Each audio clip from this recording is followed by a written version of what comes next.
अरे मम्मी, उस लड़की को देख रही हो? वो छत पे क्या कर रही है? अरे हाँ बेटा, उसे तो मैं बहुत पहले से जानती हूँ। लेकिन मम्मी, ये लड़की कहाँ की है और सफेद साड़ी क्यों पहनी हुई है? अरे बेटा, उस लड़की की शादी हुई थी ना, उसका पति जो है मर गया है, वो विधवा हो गई है। और उसकी सास जो है ना, उसे बहुत परेशान करती है, बहुत तंग करती रहती है। तो क्या उसके खिलाफ कोई आवाज नहीं उठाता है? उसके घर में कोई और नहीं है क्या? सिर्फ अकेली रहती है अपनी सास के साथ? अरे नहीं बेटा, उसकी सास बहुत ही बेकार है, अच्छी औरत नहीं है, बहुत ही खदमड़ औरत है। अच्छा अच्छा, ठीक है माँ। पूरे दिन काम करती रहती है, झाड़ू पोछा लगाती है, फिर भी ताना सुनने को मिलता है बेचारी को, फिर भी मारती पीटती रहती है। पूरे दिन कम उम्र के लड़की को काम करवाती रहती है। हाँ माँ, ये तो अत्याचार हुआ ना, ये तो अन्याय हुआ किसी के ऊपर ये सब करने पर। हाँ बेटा, लेकिन दूसरा कोई कर भी क्या सकता है? जब उसके घर वाले ही कुछ नहीं बोलते तो हम क्या बोलेंगे? क्यों, क्या उसके घर वाले कुछ नहीं बोलते हैं? अरे नहीं बेटा, एक उसका ससुर है और कुछ बोलता ही नहीं है, तो हम क्या बोलेंगे? जी नमस्ते, क्या आप हमको जानती हैं? मेरी मम्मी ने आपके बारे में बहुत कुछ बताया हुआ है, मैं आपको बहुत अच्छे से जानता हूँ।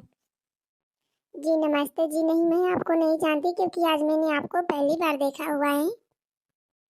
हाँ, वो क्या है ना कि मैं यहाँ पे बहुत दिनों के बाद आया हूँ। मैं दिल्ली रहता हूँ पढ़ने के सिलसिले में। गांव में जल्दी आता नहीं हूँ, आज पहली बार आया हूँ, इसीलिए आपसे बात कर रहा हूँ। जी थैंक यू। देखिए, मैं आपकी मदद करना चाहता हूँ। अगर आप बुरा ना माने तो आप अपनी बातें हमसे शेयर कर सकती हैं, क्योंकि मैं आपकी मदद करना चाहता हूँ। जी नहीं, ऐसी कोई बात नहीं है, अगर होगी तो मैं आपको बता दूंगी। अब तो आप यहीं पे रहते हैं ना? हाँ हाँ, रहता तो मैं यहीं पे हूँ, लेकिन मुझे लगता नहीं कि आप मुझे कुछ बताएगी। अभी भी आप मुझे बहुत कुछ छुपा रही हैं, क्योंकि मेरी मम्मी ने आपके बारे में बहुत कुछ बताया हुआ है। देखिए, आपके साथ बहुत कुछ गलत हो रहा है और मैं आपकी हेल्प करना चाहता हूँ। जी नहीं, कोई नहीं गलत हो रहा है, सब ठीक ठाक है। ओहो, आपसे तो बात करना भी बेकार है। अगर आपसे मैंने आपकी प्रॉब्लम पूछ लिया तो इसमें आपकी प्रॉब्लम क्या है, आप बता तो सकती हैं ना? नहीं नहीं, ऐसी कोई बात नहीं है, मेरी कोई प्रॉब्लम नहीं है। एक्चुअली मैं चलती हूँ नीचे, यहाँ पे कपड़ा पसारने के लिए आई थी। अरे ये देखो कल मोही को, मेरे बेटे से मन नहीं भरा तो दूसरे के साथ रंगरेलियां मना रही हैं यहाँ छत्ते पे आकर के। क्या कर रही हैं यहाँ छत्ते पे? मैंने कब से बुलाया हुआ है कि जल्दी से कपड़ा पसार के नीचे आ, तो ऊपर क्या कर रही हैं?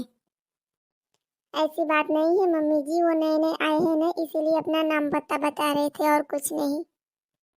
हाँ हाँ, सब पता है मुझे, मेरे बेटे को तो खा गई। अब चली है दूसरे के साथ नैन मटक्का करने। तेरा मेरे बेटे के ऊपर से विश्वास हट गया क्या? हो गई उसकी विधवा बनना? नहीं नहीं माँ जी, ऐसी कोई बात नहीं है, आप इनसे ही पूछ लीजिए। अरे आंटी जी, इनके ऊपर इतना गलत इल्ज़ाम क्यों लगा रही है? मैं तो यहाँ पे इनको अपना हाल चाल, अपना नाम पता बताने आया था कि पास का पड़ोसी हो, कोई प्रॉब्लम हो तो बताना। देखो बेटा, हमारे घर के मामलों में दखल अंदाजी मत दिया करो, समझे तुम? और ये हमारा घर का मामला है, सब किसी के घर में ये होता रहता है। चल कपड़ा तो डाल लिया ना, अब नीचे चले। अब यहाँ पे क्या कर रही है?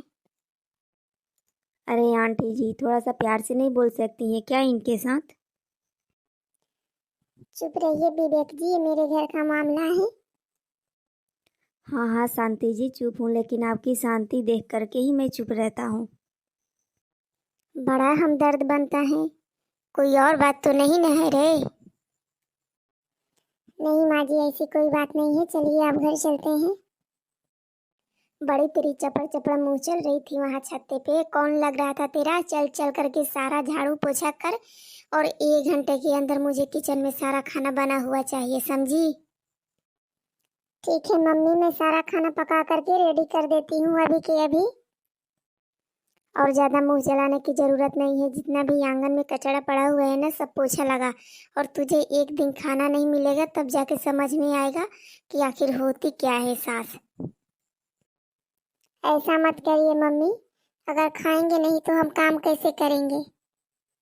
हम पोछा लगा देते हैं मम्मी, आप मेरे साथ ऐसा मत करिए, हम आपके घर का सारा काम कर देंगे।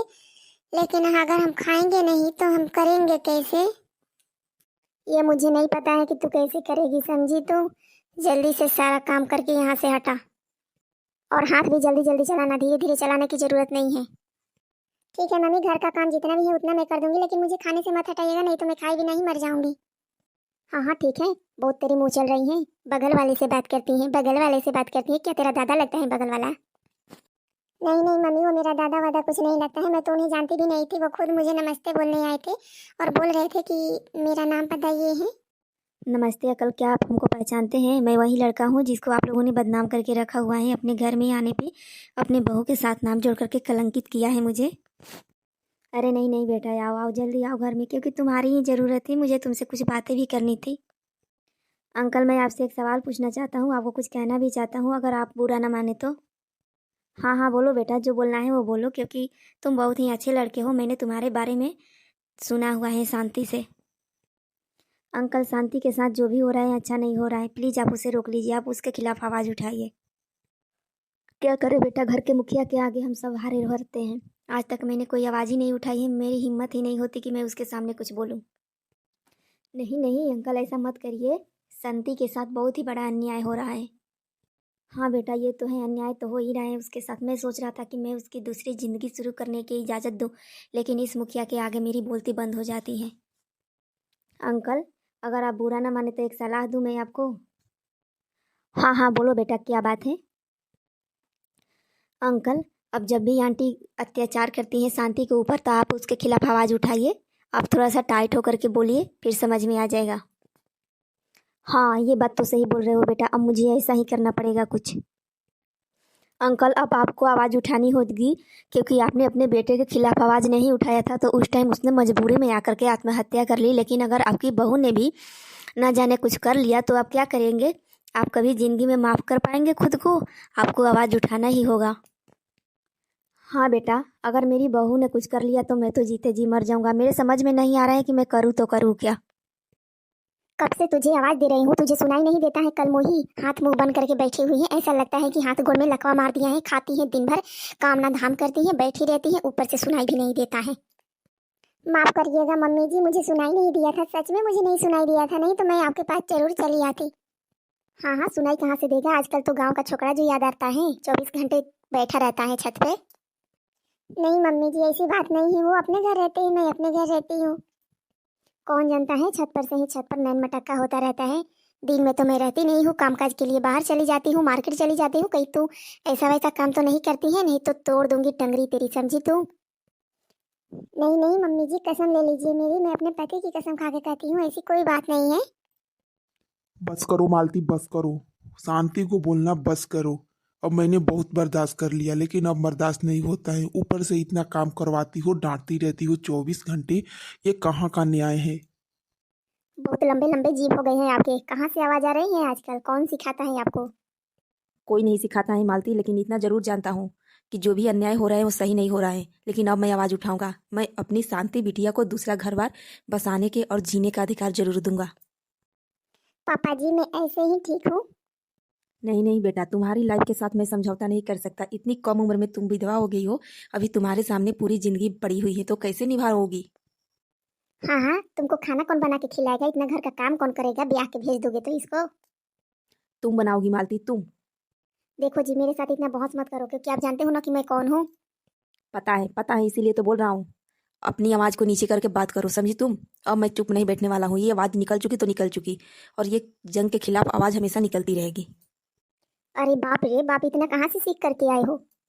प्लीज मम्मी पापा, आप झगड़ा मत करिए, प्लीज मेरे लिए आप झगड़ा मत करिए। अब क्या झगड़ा दूसरा होगा? झगड़ा तो लगा दी है हम दोनों के बीच में, अब क्या दूसरा झगड़ा होगा? पता नहीं शांति के साथ क्या क्या हो रहा होगा उस घर में, मुझे तो पता भी नहीं चल रहा है। कुछ आवाज़ भी नहीं आ रही है। रोज़ चीखने चिल्लाने की आवाज़ आती थी, लेकिन आज कुछ भी आवाज़ नहीं आ रही है। अरे शांति, तुम यहाँ पर? हाँ, थैंक यू बोलने आई हूँ आपको। किस बात का थैंक यू? आपने मेरी बहुत मदद की है, उसके लिए मेरे पापा के दिल में ये जनून जगाया हुआ है। वो तो जगाना था शांति, नहीं तो तुम भी आत्महत्या एक दिन कर लेती। नहीं नहीं, ऐसी बात नहीं है, आत्महत्या मैं नहीं करती, भले सेवा करते करते मर जाती खाए पिए बिना, लेकिन आत्महत्या नहीं करती मैं। थैंक यू सो मच शांति, जो तुम्हारी बुद्धि इतनी अच्छी है। थैंक यू तो मुझे बोलना चाहिए, जो आपने मेरे पापा को मेरे लिए खड़ा किया। अरे शांति, जिसके दिल की सांस टूट चुकी होती है ना, तो कोई तो होना चाहिए ना सांस जगाने वाला। मैंने वही काम किया है अंकल जी के साथ। अंकल जी का एक बेटा खो चुका है, मुझे नहीं लगता था कि उसकी बहू खो जाए, इसीलिए मैंने उनके खिलाफ आवाज़ उठाने के लिए बहुत ज़्यादा प्रेस डाला। थैंक यू सो मच जो आपने मेरे पापा जी को इतना अच्छा बना दिया है। एक मम्मी जी की ही कमी है, लेकिन मम्मी जी भी बहुत अच्छी हो जाएगी। चलो एक बात तो हुई ना कि तुम्हारे दिल में कुछ थोड़ी सी तो खुशी हुई। हाँ वो तो है, आपने मुझे इस दलदल से निकालने का तरीका भी बता दिया।